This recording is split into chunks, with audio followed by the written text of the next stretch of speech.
is Julia. Welcome to this video. I'd like to reflect upon homelessness a little bit and drug use. A lot of the individuals that I see out here on the streets, how could it get to this point? How could these people get to this point? How could this happen? How did they get this way? What is really going on there? So, I'd like to reflect on these things from my own perspective and experience being out here in van life. I really believe that homelessness and the drug addiction that's out here, it's really not homelessness. It's a crisis of spirit, a crisis of personality, a crisis of society. And I really believe that. Bambi and I parked where we're at right now, which is like an old wharf. And at night, there's a few parkers here usually. And then during the day, people come out here to eat their lunch. I mean, it's a beautiful scene. But there are a lot of homeless people around this area. There's a mission right over in Old Town, a couple of streets that way. And there are a couple homeless tents here in the back. So that's what it's like here. So this morning, a guy pulls up in his truck and then I see that he gets out and he's angry. He's picking up the trash around the trash can. And he's angry about it. And I know why, because the homeless people around here, what they do is they go through the trash and then they'll even like pick up the trash can and dump it out, go through it, and then just walk off. So you see all of these trash cans emptied out with trash everywhere. And it's like so frustrating because, we have trash cans and the service of picking up the trash in the first place that everybody's paying for. And we all want things to be nice. And they're just contributing this on a regular basis. It's like so frustrating. And, and he was like, so I started talking with him. I was like, hey, I hear you. I just picked up the one over here the other day. And he started talking about how, all they do is get their money, get their drugs, and within the first week they're out of money, and that's when you start seeing the cans like that. And by the way, I saw this in San Diego too, same thing. I've seen the same thing everywhere, basically. The same behavior and attitude. So, but him saying that, they were on heroin and that they spend their money on drugs and then that's it. From what I've seen, there's so much more going on that. And in particular, a lot of these other people are downright really psychologically messed up, okay? So basically what I believe is there are a lot of different pills that people are taking, and that is out here. All of the pharmaceutical pills are now, the illegal drug use. Specifically, especially fentanyl, which again is a prescription drug. And I also think a big factor of this is that a lot of these people, the age that they are now, are the same people who would have been given Adderall or other childhood psychotic or, mood stabilizing drugs when they were young. And these drugs really mess people up, and they also cause them to be addictive in nature in general, because those are addictive drugs. And so they experience they build up the receptors in their body for these substances. They experience the experience of craving something and then getting it and what that feels like, which is what addiction's all about and more. But as the gentleman and I were talking, I said, I think there's something more than just drugs going on here. This is like a psychological problem. It starts somewhere before the drugs, And he seemed to think, no, the reason people are out here is because of the drug addiction. Well, I don't think it's true that all of these people are out here. They all had like jobs and homes and everything was fine. And then they found some drug and they got hooked on it and it slowly went downhill. That does happen. But statistically speaking, and just sort of on the level of addiction just doesn't start out of the blue. It starts because you're deeply hurting from something. And you're looking to alleviate that pain. On the other hand, the pharmaceutical companies are largely responsible for a lot of this too, because you may get a broken leg and then have the pain relievers and become addicted that way.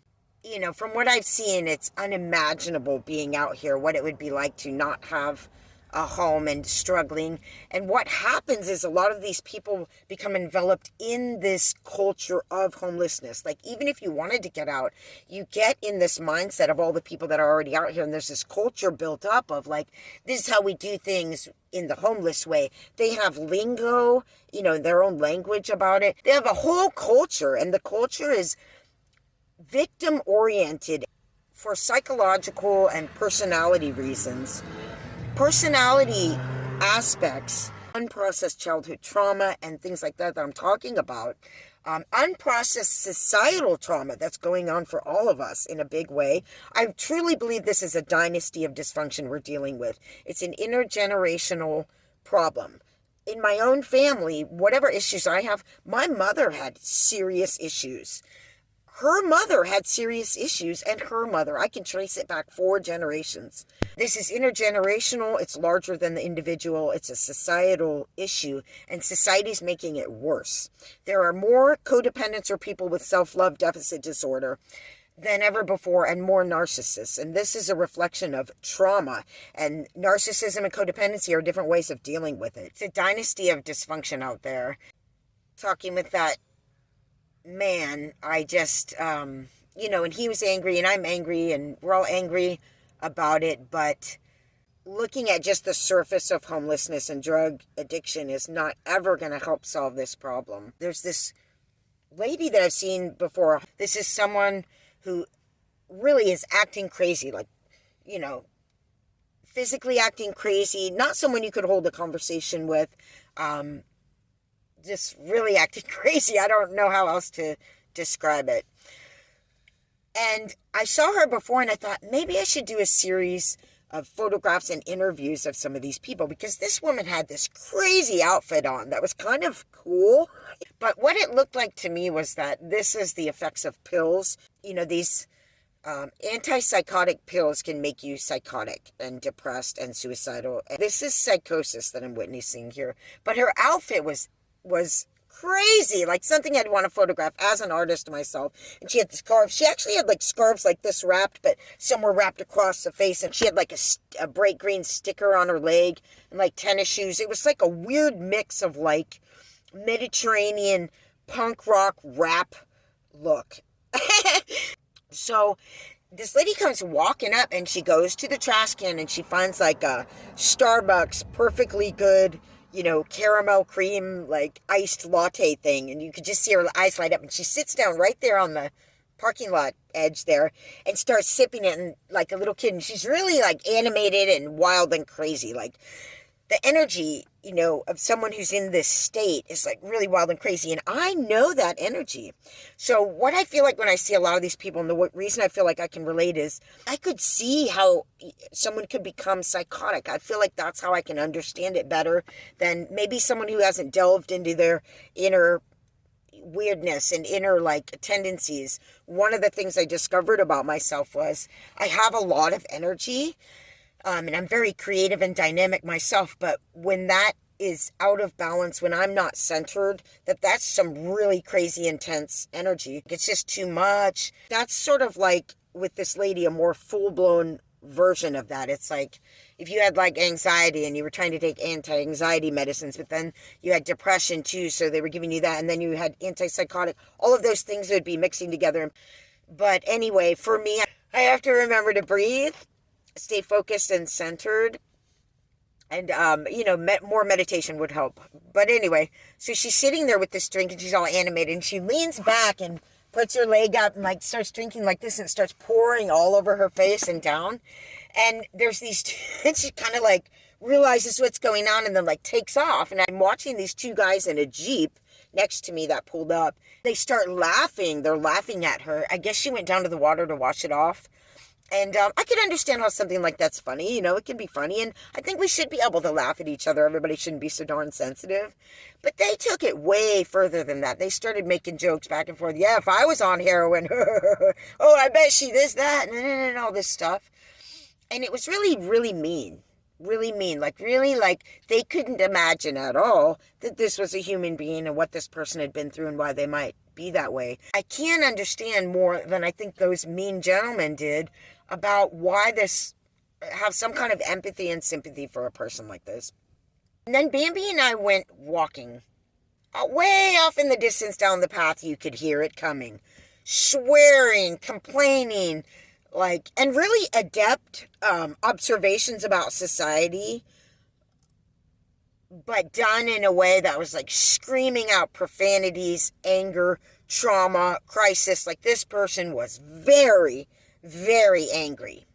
And I've seen this a lot of times, and I can totally understand it. The same anger that I feel, I could see how that anger could become the situation. You know how negativity works. If you feed into it and go with it and keep going, it just gets worse and worse and worse. Pretty soon you get in a car wreck, you twist your ankle. I mean, it just doesn't stop.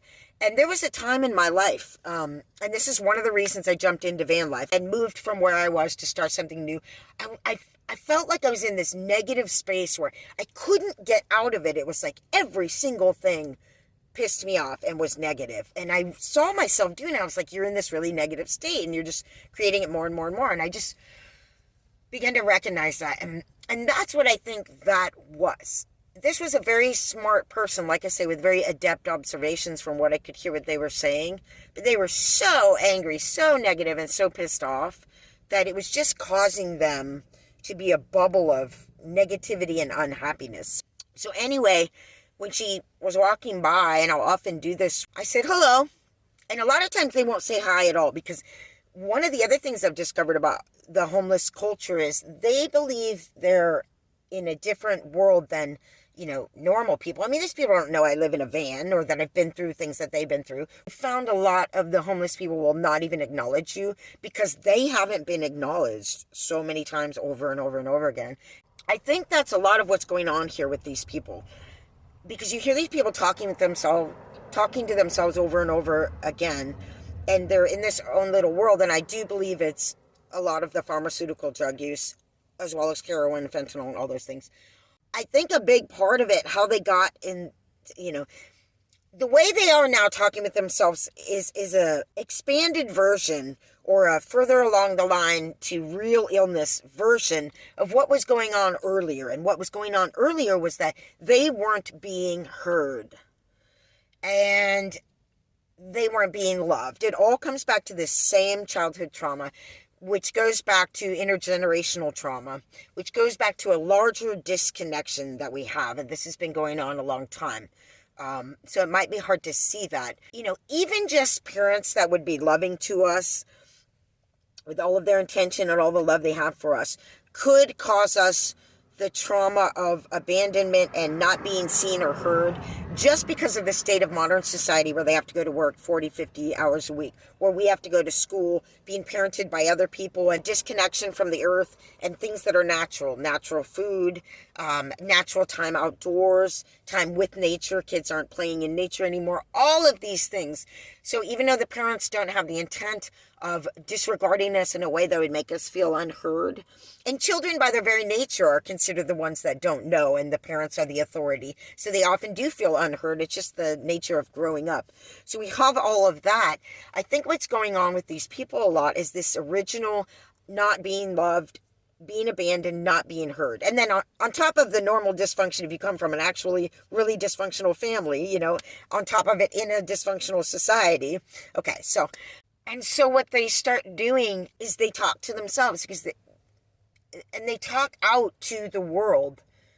I've noticed with a lot of the homeless people, what they're talking about as you're approaching them or going by, when there's someone else around, their energy changes and what they're talking about changes, and the direction of the talking changes. They are talking out to the world to be heard. They are aware that you're there.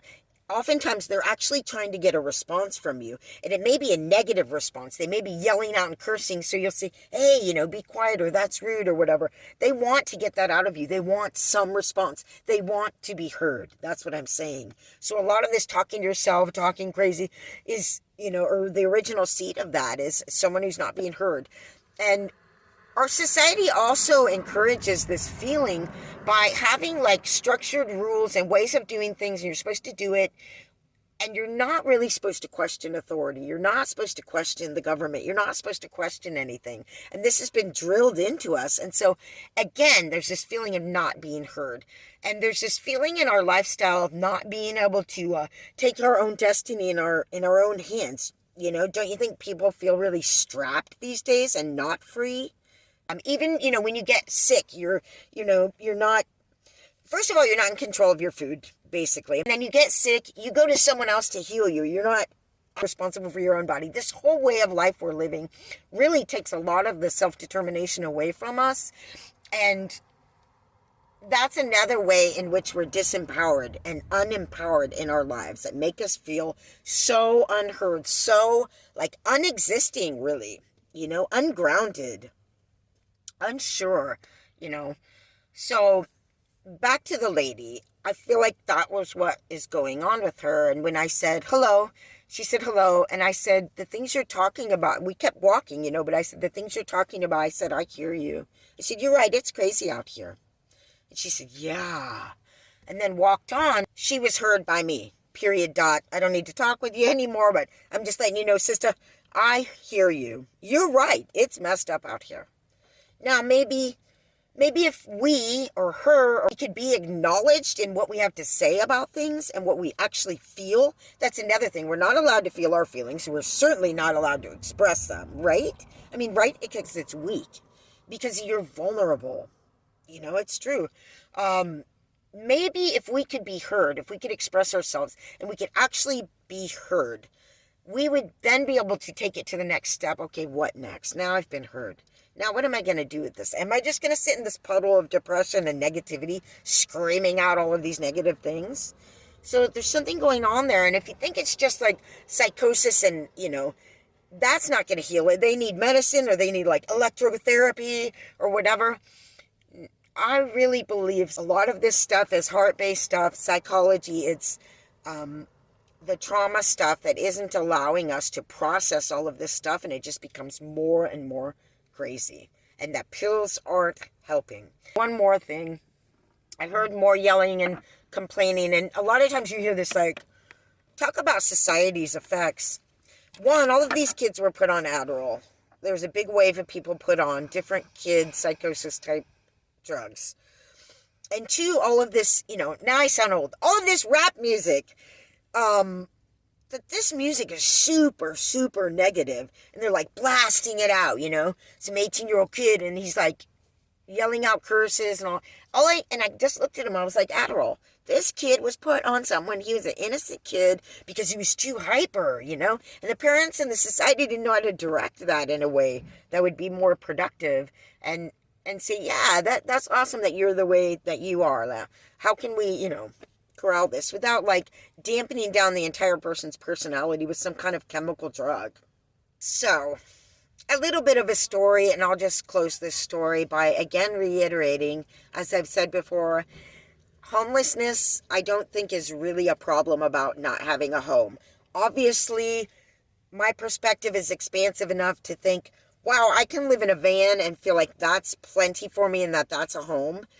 And I think a lot of people in our society just don't have that view. They either think of, you know, it's like an actual, you know, square structure that makes a home, or you're just homeless. And by solving that problem, you'll solve all the problems. And it absolutely doesn't.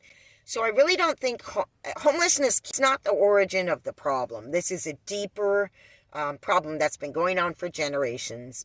And I think it's very sad that people think it is just that someone's on heroin or just that someone's homeless, and that all of these people feel so separated from this community, and that the community feels so separated from the rest of society. The truth is, it's not separate.